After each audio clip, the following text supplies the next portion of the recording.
There are people who think that semen retention is just not having sex. But what if I told you that this practice, when done with awareness, is capable of completely transforming your mind, your body, your energy, and even your connection with the creator of the universe?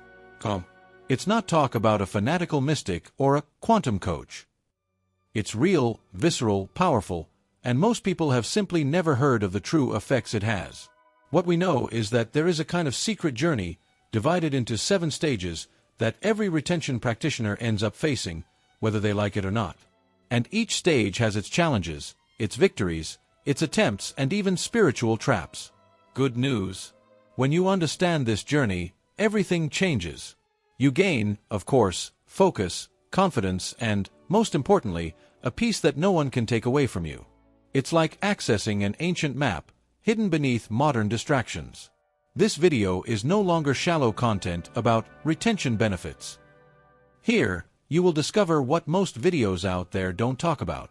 Let's go step by step through each stage, and I promise you, you will see yourself in many of them. Maybe even more than you imagine. I only tell you one thing.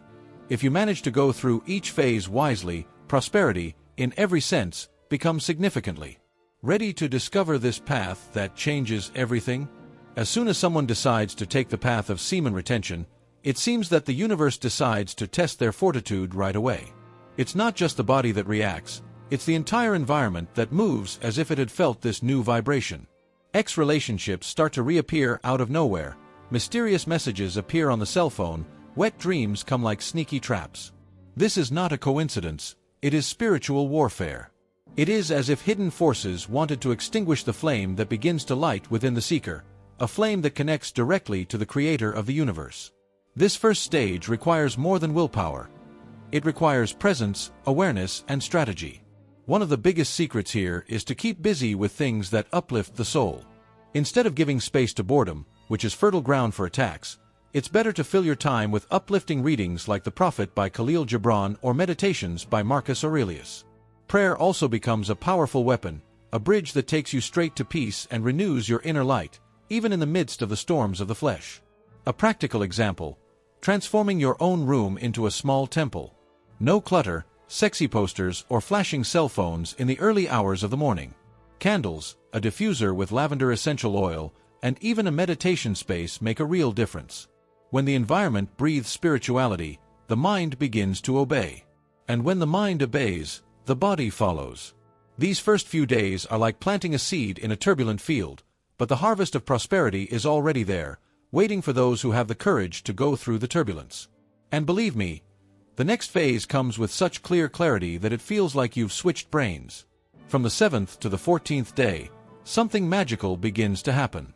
The mind, before scattering, seems to enter a state of rare alignment, as if each thought finally occupies its rightful place. A clarity emerges that impresses even those who have never had focus in life. They reported that simple tasks, such as organizing a room or studying, become enjoyable. And this clarity is not just mental. It is accompanied by a feeling of internal light, as if the presence of the creator of the universe was guiding each step, each choice. The person begins to realize that they no longer need external validation. That anxiety for likes, comments, or approval simply loses its shine. Celebrating small victories, like one more day on the journey, becomes a reason for deep joy. Here's a powerful exercise. When you wake up, write down 3 things you're grateful for. Just like that. This daily practice attracts peace and reorganizes the brain to recognize victories, even on difficult days. Because when focus meets gratitude, prosperity starts knocking on the door without warning. At this point, many people stop counting the days. Counting becomes a detail when retention stops being a challenge and becomes a lifestyle. The seeker has come to understand that he is not just resisting temptation, he is building an inner temple.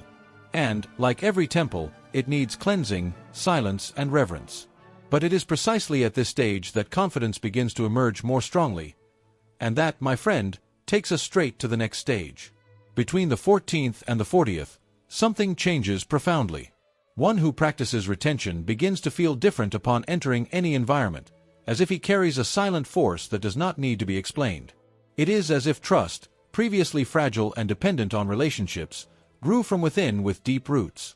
This confidence is not arrogance. It is the certainty of being aligned with the Creator of the universe, with the truth, with something greater. Even the look changes, firm, calm, full of peace. The person stops being ashamed of the past. Mistakes no longer define us, they only serve as reminders of how much we have evolved. Many at this stage were inspired by figures like Joseph of Egypt, who, despite being imprisoned and wronged, maintained his integrity and was exalted. Here's a transformative practice. Start writing your own redemption story, even if it's just for you. This activates the internal light and strengthens the sense of mission, which naturally attracts prosperity, whether in relationships, ideas, or finances. And there's more. Attitudes that were once banal now take on another meaning. Choosing what to watch, who to hang out with, even the tone of voice when talking, everything starts to be done with intention and self-control. This mastery is the basis of true confidence, one that does not depend on applause or appearance. But the more this trust grows, the more the spirit turns to something greater, a connection that goes beyond matter and prepares the ground for what comes next. From day 10 to 60, something deeper begins to happen. The search is no longer just for energy or discipline, but for meaning. The connection with the Creator of the universe intensifies like never before. Silence becomes sacred, and prayer, even if simple, begins to feel like home. Many report that, during this period, their prayers become more spontaneous and more sincere. And the curious thing is that, when approaching the source, a person feels more peace even when everything around is falling apart. This phase invites you to a life centered on God, and no longer on fleeting pleasures. There is an inner call to delve into wisdom, and the Bible becomes a living book, full of codes that only now make sense. Proverbs, for example, is a true gold mine for those looking for direction. And those who prefer something contemporary can explore The Richest Man in Babylon or Letters from a Devil to His Apprentice. Both talk, in different ways, about resisting the world while seeking the light. What matters is, food for the soul needs to be constant. At this point, many began to change their lifestyle naturally. The pleasure is no longer in distractions, but in living with purpose, in serving, learning, growing. This delivery generates a strange lightness, as if an old burden had been lifted from the shoulders. And this is where spiritual sensitivity begins to grow. Discernment sharpens, the spirit begins to perceive what previously went unnoticed, including certain disguised presences that were previously harmless. From days 60 to 90, discernment reaches a new level. The person begins to realize that certain looks, conversations, and even charms that were previously irresistible now sound empty. It's as if the veil has fallen, and what once seduced now repels. The spirit of Jezebel, symbolically speaking, represents this destructive, seductive, and manipulative magnetism. And when the seeker is aligned with the Creator of the universe, this frequency simply no longer finds space to anchor.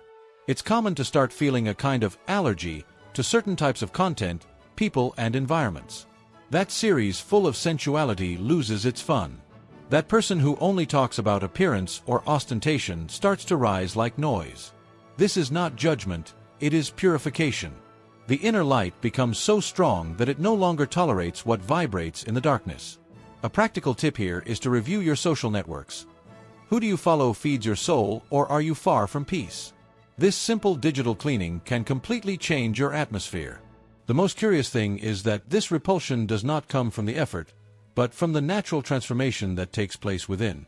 It's like when you stop eating sugar and weeks later it starts to taste artificial. The same happens with toxic relationships. You don't make an effort to avoid them, you simply don't want them anymore. And it is at this stage that the seeker becomes more selective, more aware, and also more ready to receive what really comes from divine prosperity. Because when the Spirit clears the space, the victories begin to arrive. Between days 90 and 180, the phase begins in which the invisible manifests itself in the visible. The seeker, who until then was dealing with internal battles and subtle changes, begins to notice external things changing as well. The doors open where there was only a wall before.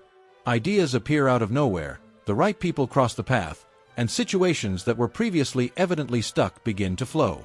It is as if the Creator of the universe said, "Now you are ready." Peace becomes routine, and light begins to spread to everything around. But be careful, this is not about perfection. It's about consistency.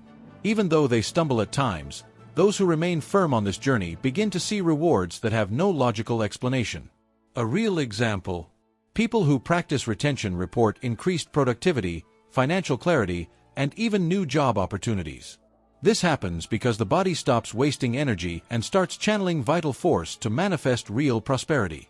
Creativity explodes, self-esteem stabilizes, and life begins to move at a different pace. And the most beautiful thing is that these victories are not just material. They appear in the form of inner peace, true forgiveness, reconciliation with the past, and even physical healing. The person realizes that what seemed difficult before, maintaining discipline, saying no, cutting out toxic cycles, now flows naturally. Spiritual energy overflows. But it's at that same point that something curious starts to happen. The more light you carry, the more some people start to be bothered by your presence. There comes a point where your mere presence starts to bother you. Not because you talk too much, but because you emanate something that many still can't bear to face: truth. Modern society, shaped by addictions, distractions, and lack of meaning, does not know what to do with someone who carries within them the light of the Creator of the universe. You don't need to say anything. Your posture, your gaze, and your calmness say it all. And that's when the reactions begin: sideways glances, sudden distancing, even veiled jokes. This happens because your clean energy awakens the internal trash in others. It bothers, destabilizes. But it's not personal. It's spiritual. Have you ever seen people walk away from you for no reason? People who used to look for you and now seem uncomfortable just being around? Well, that's a sign that you're vibrating higher. And it's not to feel superior, it's to stand firm. The peace you achieved bothers those who live with internal war. Your prosperity, even if simple, reveals the emptiness of those who live on appearance alone. So don't be alarmed if people start calling you weird, intense, or different. This is not an insult.